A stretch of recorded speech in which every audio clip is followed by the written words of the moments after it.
अस्सलाम वालेकुम दोस्तों, मैं हूं अज़ीम महमूद और आप देख रहे हैं मिस्टर इंजीनियर।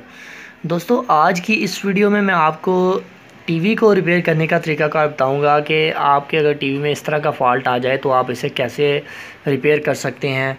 मिसाल के तौर पर इसकी पावर सप्लाई में मसला है, टीवी ऑन नहीं हो रहा, तो मैं उसके बारे में आज आपको डिटेल से बताऊँगा। तो दोस्तों चलिए शुरू करते हैं।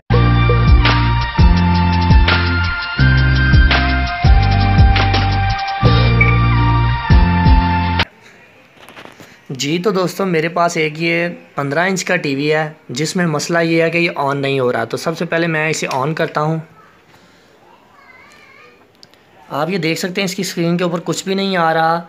अगर मैं इसके बटन्स को भी प्रेस करता हूँ मगर फिर भी बात नहीं बन रही, क्योंकि अक्सर टीवी जो होते हैं वो स्टैंड बाई की वजह से बंद होते हैं। अगर रिमोट से ट्राई करता हूँ तो फिर भी ये नहीं सही हो रहा। तो अगर आप गौर करें इसकी एलईडी के ऊपर तो ये आपको ब्लिंक करती दिखाई देगी, यानी कि ये एक ऐसे करती है, ऐसे, यानी कि ऑफ़ होकर फिर ऑन होती है हल्का सा। वो बहुत शॉर्ट ड्यूरेशन, अगर आप गौर करेंगे तभी आपको नज़र आएगा। तो इसका मतलब है इसे मुझे खोलना ही पड़ेगा। तो मैं इसे जल्दी के साथ खोल लेता हूँ और मोबाइल को ट्राइपॉड के ऊपर लगा लेते हैं, फिर बात करते हैं इसके बारे में। जी तो दोस्तों, ये आपके सामने है हमारा टीवी की पीसीबी, जो कि पुरानी टीवी की पीसीबी है। ये आजकल नहीं आ रही, आजकल नए मॉडल की आ रही हैं।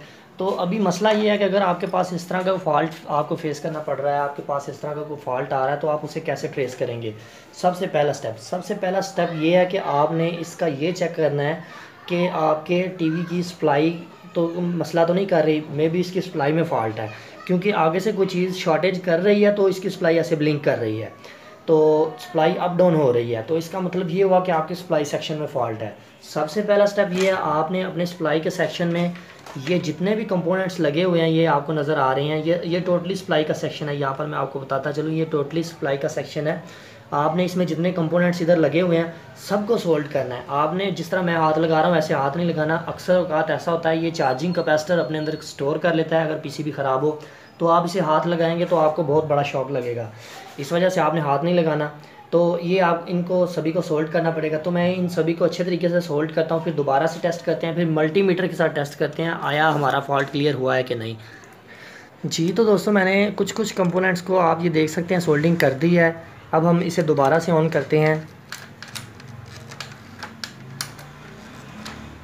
मगर मैं इसे दोबारा से अब हम इसे मल्टीमीटर के साथ टेस्ट करते हैं कि मल्टीमीटर के साथ इसे देखते हैं क्या बीमारी है, क्यों ये ठीक नहीं हो रहा। जी तो दोस्तों, बारी आती है हमें इसको मल्टीमीटर के साथ चेक करना है कि मल्टीमीटर के साथ आया हमारा ये टीवी ठीक बोल रहा है। तो सबसे पहले मैं इसकी रेंज जो है 250 वोल्ट डीसी के ऊपर सेलेक्ट कर लेता हूँ, क्योंकि यहाँ पर हमने हैवी वोल्टेज की टेस्टिंग करनी है। कैपेसिटर के ऊपर 300 वोल्ट आते हैं, तो ये देखें कैपेसिटर के ऊपर बिल्कुल ठीक तरह से वोल्ट आ रहे हैं, मगर यहाँ देखें आप सप्लाई यहाँ पर भी अप डाउन थोड़ी थोड़ी हो रही है। अब मैं ऐसा करता हूँ, इस काली पराड को मैं चैनल की पिन के अंदर लगा देता हूँ, जहाँ पर आप अपने लगाने के लिए केबल को देखने के लिए आप पिन लगाते हैं, वहाँ पर मैं इसे लगा देता हूँ। ठीक है, आपके सामने वो पीछे लगा दी ब्लैक पिन, क्योंकि वो ग्राउंड ही होती है। तो आपने जब आगे वाले सेक्शन की टेस्टिंग करनी है तो आपने कुछ इस तरह से करनी है कि ये आपको एक चॉपर नज़र आ रहा है, ये उल्टी साइड अगर इसकी करेंगे, यहाँ पर एक चॉपर लगा हुआ है, इसके जो अगले एंड है जहाँ पर ये डायोड लगे हुए हैं, यहाँ पर आपने टेस्टिंग करनी है। देखें यहाँ पर 110 वोल्ट आएंगे पहली पिन के ऊपर, जो कि आपके फ्लाईबैक की तरफ जाते हैं। नेक्स्ट पिन के ऊपर आपको 25 वोल्ट देखने को मिलेंगे। मैं ज़रा चेक करता हूँ दोबारा से। अब इसकी रेंज आपने 50 के ऊपर सेलेक्ट कर लेनी है, क्योंकि आपने इसके 25 वोल्ट को टेस्ट करना है। तो 25 वोल्ट को टेस्ट करने के लिए आप जब इसके ऊपर लगाएंगे ऐसे, तो ये देखें आपको यहाँ पर सुई कम और ज़्यादा होती नज़र आ रही है। ठीक है, कम या ज़्यादा हो रही है, इसका मतलब आपके सप्लाई सेक्शन में फ़ॉल्ट है। मे भी हो सकता है सप्लाई सेक्शन से आगे हो, लूजिंग भी हमने इसकी निकाली है, मगर ये फिर भी ठीक नहीं हो रहा। अब मैं कुछ यूँ करता हूँ कि इसके जो सप्लाई के अंदर जो पार्ट्स हैं उनको पहले मैं रिप्लेस करता हूँ। मिसाल के तौर पर पहले हम इस टीवी को बंद कर लेते हैं। ठीक है, अब सबसे पहला जो आपने इसका रिमूव करना है आपकी वेरिएबल रजिस्टर, जो कि वेरिएबल रजिस्टर होती है। अक्सर औकात इसको जंग लगने की वजह से ये अपना काम करना छोड़ देती है। तो जिस वैल्यू की ये होगी, मसलन 202 यहाँ पर लगी होती है, तो मेरे ख्याल से ये 2 किलो ओम की रेजिस्टेंस बनती है, वेरिएबल है। आपने ये पहले रिप्लेस करनी है। इसके बाद इसी के साथ आपने एक ट्रांजिस्टर देखना है जिसका नंबर है C1815। ठीक है, ये आपको बड़ी आसानी से मार्केट से ये पार्ट्स मिल जाएंगे, ये देखिए आपके सामने है। इसको रिप्लेस करना है। अगर फिर भी बात नहीं बन रही तो आपने इसी के साथ जो अगला ट्रांजिस्टर है A1015 इसको रिप्लेस करना है। आपने एक बात यहाँ पर याद रखें, जिस तरह किसी भी पार्ट्स को उतारना है उसी तरह ही इसे लगाना है। तो मैं पहले इन सबको रिप्लेस करता हूँ, तो बारी बारी टेस्ट करते हैं कि आया फिर हमारा मसला क्लियर होता है कि नहीं। जी तो दोस्तों, इन सबको बारी बारी रिप्लेस करने के बाद भी हमारा मसला हल नहीं हो रहा, क्योंकि मैंने भी टेस्ट किया है। तो मैं फिर दोबारा से आपको दिखा देता हूँ। इन सभी को मैंने रिप्लेस किया है, वेरिएबल रजिस्टर, ट्रांजिस्टर वगैरह, ये सारे ट्रांजिस्टर वगैरह। तो मैं अगर इसके वर्टिकल के सेक्शन के वोल्टेज चेक करता हूँ तो आप ये देखें अभी भी वही मसला है। तो अब क्या मसला हो सकता है? हमने तो सारे पार्ट्स भी चेंज कर दिए हैं मगर फिर भी हमारा मसला हल नहीं हो रहा। अब जो इसकी असल टेस्टिंग है वो ये है कि आपने सबसे पहले ये देखना है कि हो सकता है इसके आगे कोई चीज़ शॉर्टेज हो, उस वजह से ये किट जो है प्रॉब्लम कर रही है। अब मिसाल के तौर पर आपको सबसे पहले करना ये है कि इसका जो ये फ्लाईबैक, इस टीवी को ऑफ कर देता हूँ मैं, ये फ्लाईबैक ट्रांसफार्मर की 1 2 3 4 ये चौथी नंबर पिन जो कि यहाँ से होती हुई जा रही है आगे इधर, ये फ्लाईबैक को 110 वोल्ट देती है, तभी ये फ्लाईबैक ऑन होता है। तो पहले इसको ओपन करना है हमने।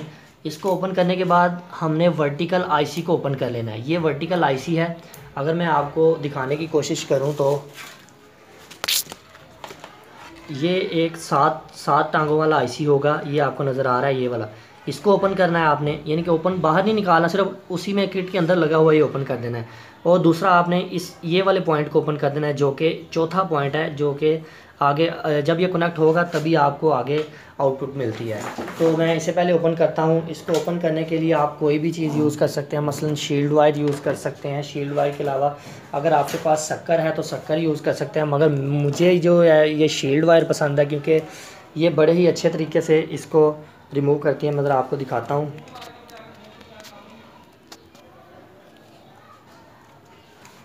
साइड पर इसे ऐसे ऐसे झाड़ते जाएं तो ये देखें आपका 1 मिनट नहीं लगेगा और आपका जो ये टांका है उतर जाएगा।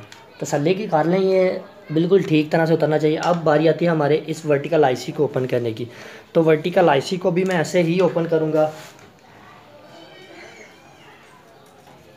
क्योंकि हमने ये देखना है कि यार हमारा टीवी फिर भी क्लियर नहीं हो रहा। हमने इतनी चीज़ें भी लगा दी हैं इसमें, ये पार्ट्स भी सारे लगा दिए नए, तो परेशानी वाली बात ही है। तो ये कोई इतना हैवी काम भी नहीं है कि आम बंदा नहीं कर सकता। जिस बंदे के पास ये सारे औजार हैं वो मेरे ख्याल से वो कर सकता है। मैं ये समझता हूँ कि अगर मैं कर सकता हूँ तो कोई भी कर सकता है।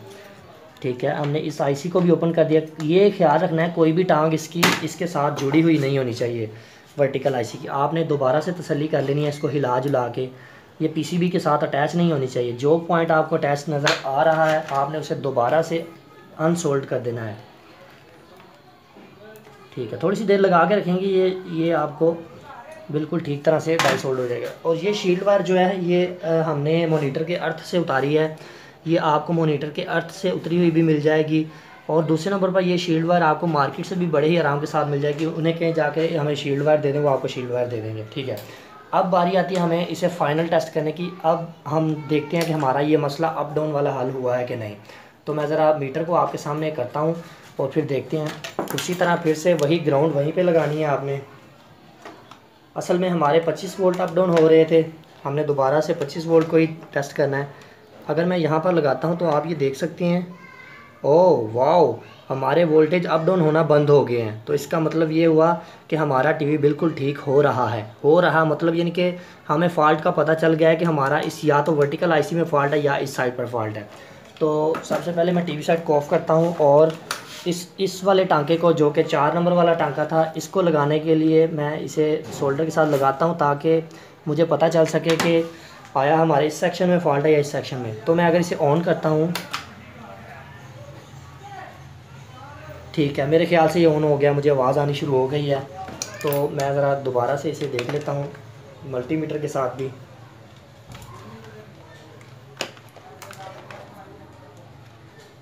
ये देखें, ये बिल्कुल स्टेबल वोल्टेज हो गए हैं। ठीक है, तो मैं ज़रा इसे सीधा करने की कोशिश करता हूँ ताकि आप लोगों को दिखा सकूँ कि हमने जो ये फ़ॉल्ट क्लियर किया है वो हुआ भी है कि नहीं।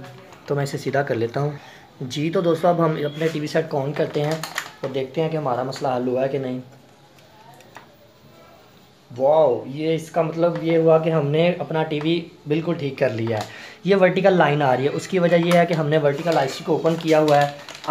अब जो मसला है वो मैं आपको यहाँ पर बताता चलूँ कि मसला हमारे इस वर्टिकल आईसी में था। ये वर्टिकल आईसी शॉर्ट हो गया है, इस वजह से हमारा जो है टीवी सेट ऑफ था, बार बार बबलिंग कर रहा था, अप डाउन हो रहा था। तो आपने करना ये है कि ये नया आईसी जिसका नंबर मैं आपको बता देता हूँ, इसका नंबर होगा TDA भी हो सकता है और 78040 का नंबर है। 78040 नंबर जो है ना, इसका सेम, या तो ये आप साथ में ले जाएं, ये लेके जाने के यार हमें ये आईसी दे दें, तो आपने इसे लाकर रिप्लेस करना है। तो मैं आपके सामने इसे रिप्लेस करता हूँ अभी, तो फिर देखते हैं इसे ऑन करके क्या है हमारा टीवी सेट ऑन हुआ है कि नहीं। जी तो दोस्तों, ये है वो वाला आईसी जिसे हमने उतारा है। आईसी को मैं आपको एक बात बताता चलूँ कि आईसी की आप टेस्टिंग नहीं कर सकते। उसकी वजह ये है कि ये इंटीग्रेटेड सर्किट होते हैं, इसमें काफ़ी ज़्यादा कंपोनेंट्स को ऐड किया होता है, इस वजह से आप इसकी टेस्टिंग नहीं कर सकते। आप इसे रिप्लेस कर सकते हैं। ये हमने इसके अंदर इंसर्ट करना है, इसे डालना है। तो आप ये देख सकते हैं सेम नंबर वाला मैंने पुरानी PCB से उतार लिया है। तो अब हम इसे रिप्लेस करते हैं।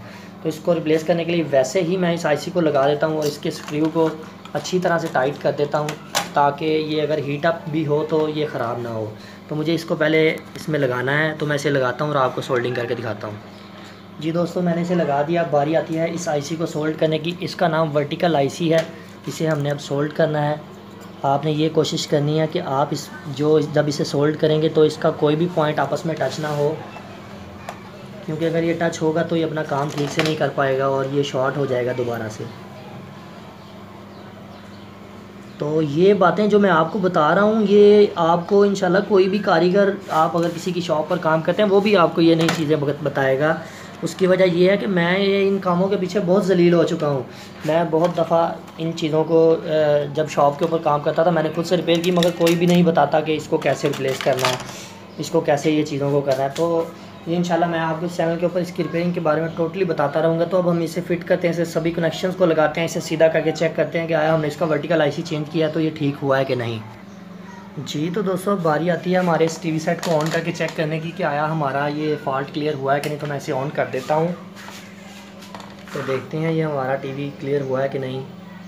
तो ये देखें, आप ये देख सकते हैं कि हमारे टीवी की स्क्रीन बिल्कुल ठीक से ओपन होगी। ये थोड़ा सा नीचे से मसला है और थोड़ा सा ऊपर से ये रिमोट से ठीक हो जाएगा, क्योंकि जब किसी बंदे ने टीवी असेंबल किया था उसने ये चीज़ें क्लियर नहीं उसमें की है, मैं बाद में कर दूंगा।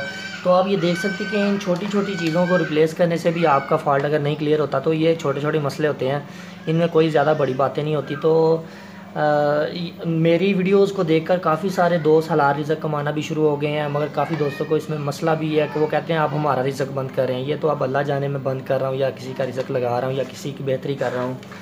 तो दोस्तों, वीडियो लंबी हो गई है, इसके लिए माज़रत, क्योंकि ये इन छोटे छोटे स्टेप्स को समझाना बहुत ज़रूरी होता है और आपको अगर समझ ना आए तो फिर मुझे वीडियो बनाने का फ़ायदा नहीं होता, इस वजह से वीडियो लंबी हो जाती है। तो दोस्तों, उम्मीद करता हूँ आपको ये वीडियो पसंद आई है। अगर आपको ये वीडियो पसंद आई है तो मेरी वीडियो को लाइक करें और मेरे चैनल को सब्सक्राइब करना मत भूलिएगा। इंशाल्लाह फ्यूचर में आपको इससे भी अच्छी अच्छी वीडियोज़ देखने को मिलती रहेंगी। तो अपनी दुआओं में याद रखिएगा। अल्लाह हाफिज़।